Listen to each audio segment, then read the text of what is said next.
super interesting, so I think you guys are going to enjoy. I think we'll all enjoy this. But let me hand it over to you.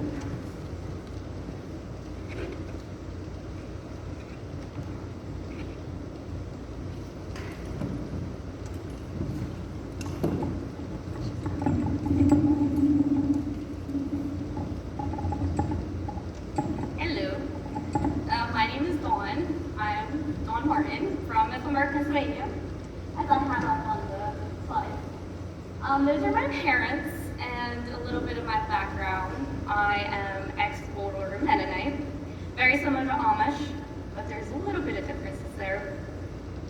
I come from a family of 6. I'm the oldest. There is Eric, who was 18, my sister Joyce, who is 21, and her husband, John Mark, who's, I think he's 22, and my brother, John.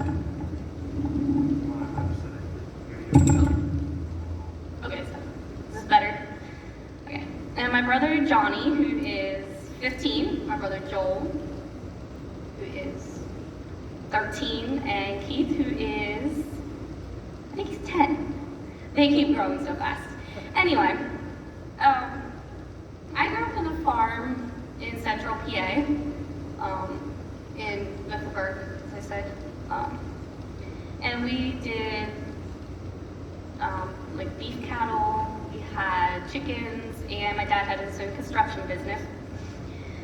I'm just going to start off by explaining a bit of what Mennonites are. I know there's some Mennonites here at Geneva, but the kind I was is quite different from what they are. My kind were very conservative and did not pursue further education like the ones here yet to do. They are considered Anabaptists. They deny infant baptism, and they baptize believers only, and advocate complete separation from church and state. Mennonites are pacifists who believe war and violence are unjustifiable and register as conscientious objectors at the age of 18. Menno Simmons, the founder of the Mennonites, was a Roman Catholic priest who became a Protestant reformer who then founded the Mennonites. The differences between Mennonites and Amish are primarily about practice, not belief. So mostly it's just differences such as clothes or some lifestyle differences. The church I grew up in is the Grotto Conference. It's the Old Order Mennonites. We had the horse and buggy. So yes, I drove a horse and buggy since I was like 9 years old, and I got my driver's license when I was 19. We had electricity, we had washers and dryers, and we had tractors, but the tractors we farmed with had to have steel wheels on them to make it less convenient and easier to drive on the roads and use as transportation. It kept us at home, it slows us down, and it keeps us humble, as the Mennonites and Amish believe that simple things equal happiness. And as the way I grew up, we had no computers, no cell phones, no TV, and absolutely no radio and Wi-Fi. So I grew up with imagination as my playmate. That's all we really had.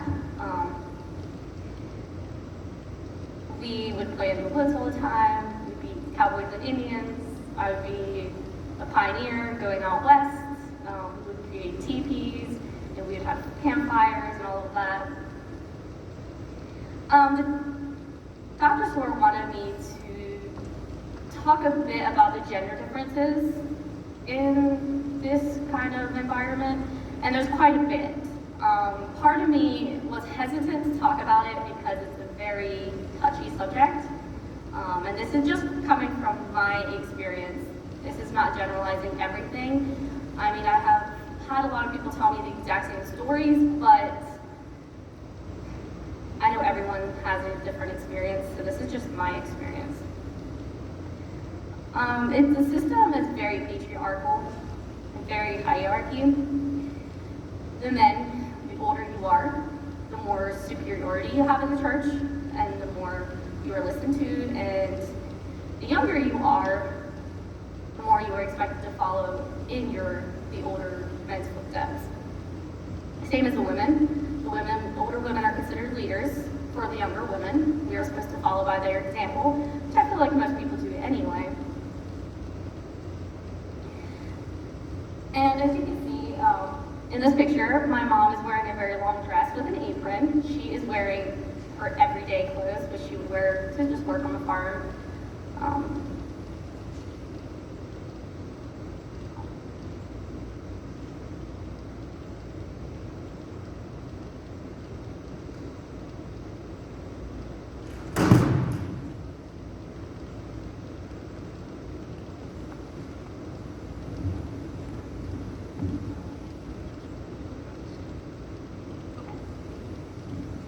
So, I just pretty much went over what Mennonites are, and those dresses right there are actually mine. The first one is a dress I would wear for funerals because it's black. At funerals we wear all black. Second one, the gray one, was actually my wedding dress. There was no white that I could wear because white was prideful, and nobody is clean. White is reserved for the bride of Christ, and because none of us are clean people, and because none of us are sinless, we couldn't wear white. And the third dress is black as well. That was the dress I was baptized in when I was 19 years old. And we wore black to be baptized because representing our sin. And the second dress was a dress I had to make for my wedding day, that in case my wedding dress wasn't modest enough or considered in the church guidelines, I would have to wear that dress. It was up to the bishop's decision to decide if my dress was modest enough. And if he decided he didn't like it, I had to wear the other dress. It was considered a backup dress. And they were not gray, they were whatever color you wanted it to be. Those were the only 4 dresses I have kept because each one has a special meaning to me. And the women had to wear a head covering, the white head coverings, because they feel like the white headdress symbolizes submission, citing 1 Corinthians 11, 5-6. But every woman that prays or prophesies with her head uncovered dishonored their head. So they felt like long hair was not considered a good enough covering, so they supplemented with it. Now men would wear clothes similar to what many of you guys are wearing. The only difference really in my church was as long as the shirt had some form of buttons on it, it was considered okay. And they had to wear suspenders and not belts to keep their pants up, literally. And they wore a hat only in public, not indoors, and especially not when praying. Mustaches are forbidden, unlike, well, the Amish mustaches are forbidden there too, but the Amish men have beards. We did not have beards or mustaches in the Old Order Mennonites. They didn't want to associate themselves with those who had mustaches because they considered those, back when mustaches were a thing, when they were popular, back when World War II was going on and Hitler had a mustache, and they considered that to be a sign of war. So they wanted to be completely opposite of whatever war was represented as, and they felt like mustaches might represent that. So I had a poll on Facebook.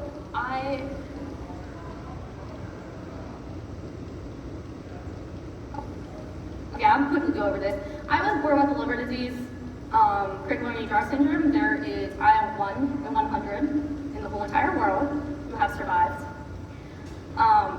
This disease is so rare that there's only a couple of us who are still alive today. And my brother and my sister also have this liver disease. And we are very fortunate. This is my cousin Amy. When we were younger, we were quite the popular kids with Time magazine, Fortune magazine, because of our rarity of our disease. And we had no life expectancy. We were not expected to live past the age of 30, and we were expected to have brain damage by the age of at least 5.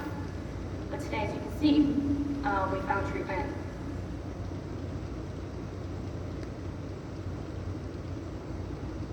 I'm sorry, my PowerPoint's a little bit all over the place, but here comes to the general rules. I had a poll on Facebook because it's been 3 years since I've been in the Mennonites, and it's surprising how much you forget and how quickly you forget it. So I asked what people would say is the biggest gender differences compared to society today. One person said Women lack the power to speak and to be heard. We cannot speak, and when we speak, we can't be heard. My personal experience with this is the saying, children should be seen and not heard. They just take it a bit farther and said women should be seen but not heard. And if a woman has a question, she should ask her husband at home and not ask in public. And she shouldn't ask another man. She should ask her own husband. The opportunity for higher education was non-existent. I had an 8th grade education in a little one-room schoolhouse. Probably barely a quarter size of this entire room. There was about 20 of us in one classroom, grades 1 through 8. We had one teacher, and my youngest teacher was 16 when I was in 8th grade. So I was 14 in 8th grade, and she was 16. So there was a little bit of some animosity there because we actually happened to be best friends. We would fight. My teacher and I would fight, literally. And looking back now, I don't know how that was ever allowed, but I guess I was supposed to listen to my teacher and I didn't. We had basic education, such as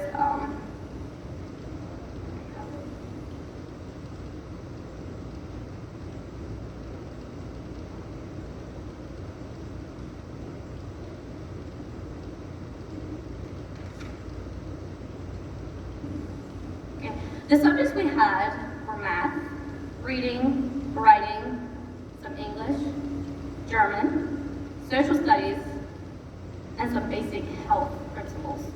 We didn't go very much into health because we didn't want the boys or girls to learn too much about their bodies. And basics of math was very limited. Algebra was the highest math that I learned. So as you can tell, I really struggled in math here. It was not an easy subject. Reading and writing were very strong skills that they taught us. We might not have learned much, but I have discovered that what we did learn in those 8th grade was very good.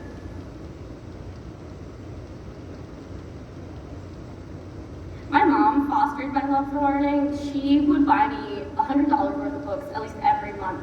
She knew I loved to learn, and she allowed me to read. She would buy me any book I asked for, and she would let me read. And she would read to me since the age of like 1 year old. She was reading me little storybooks. And that really fostered a love for learning, and that's kind of what brought me here today, is me loving to learn and wanting to continue my education. And that was the biggest difference for women, is we weren't allowed to have a further education past 8th grade. Similar to men. Men were not allowed to have an education past 8th grade either, but if they asked to, they were allowed to. A woman's work was similar to what most women do today, but I feel like it's more broken up between spouses. Women did all the housework. We did the dishes, the laundry, we took care of the children, we did all the cooking, the cleaning, and the man's priority was bringing home money.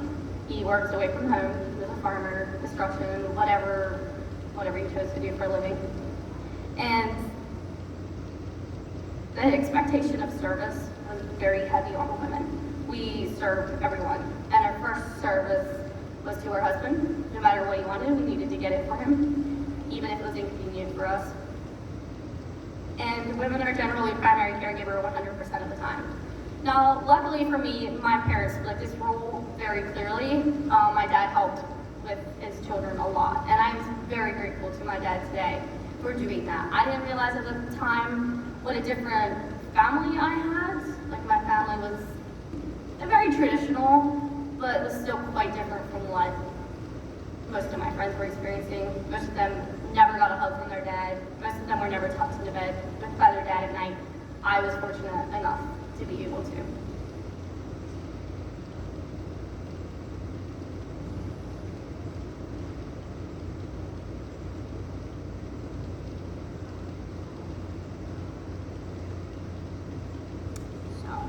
Some of these are responses, take from it what you want. These are also women who have left this society. Some have done really well for themselves, some not so much. It just depends. depends on where they were in life and what their experiences were.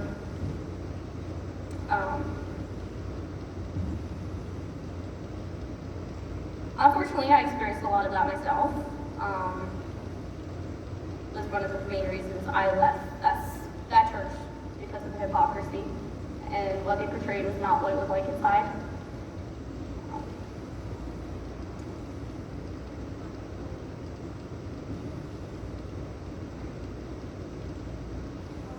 And yes, if a woman speaks up and says what she thinks, it is considered being unsubmissive, and it is the man's responsibility to keep his woman in line. That is true, unfortunately.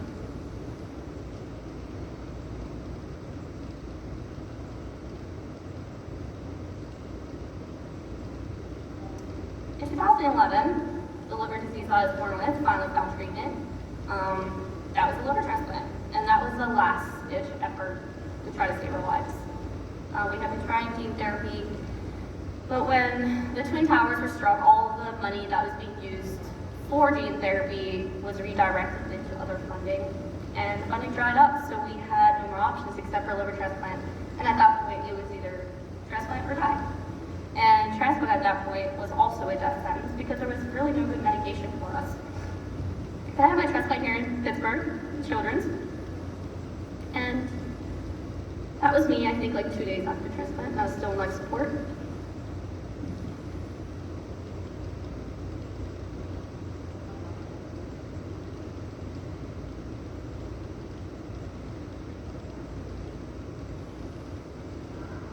As a teenager, most of you have heard the term road trip. I'm sure every single one of you has heard that term. And we called it running around. That is where at the age of 14, I got to start going away on Sunday afternoons to be with my friends. We would play volleyball, we'd play softball during the summer, and we'd do some other fun things together. We were together maybe from like 1 p.m. to about 4, and we had to get home. And at the age of 17, then that's when the real fun started. So we would get to go to singing Saturday nights, and that's where you would potentially look for your husband or wife, and you dress up in your Sunday best, and you would sing hymns for a couple hours, and then we would break up for a while, get some snacks, and then we would congregate back together and have some good chats, and maybe a couple people some guy might ask your girl out or something, and if that happened, then we'd cheer like crazy for them.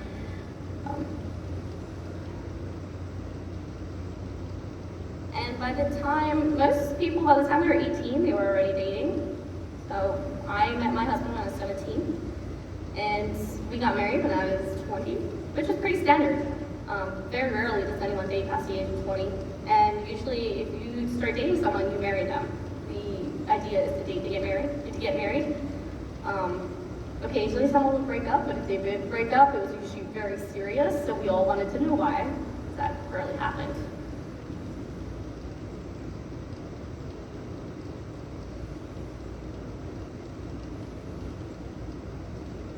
So when I got married in 2015, my husband and I, maybe a half year before that, we joined another Mennonite church. It was still Old Order, but this church allowed us to have cell phones and to drive cars.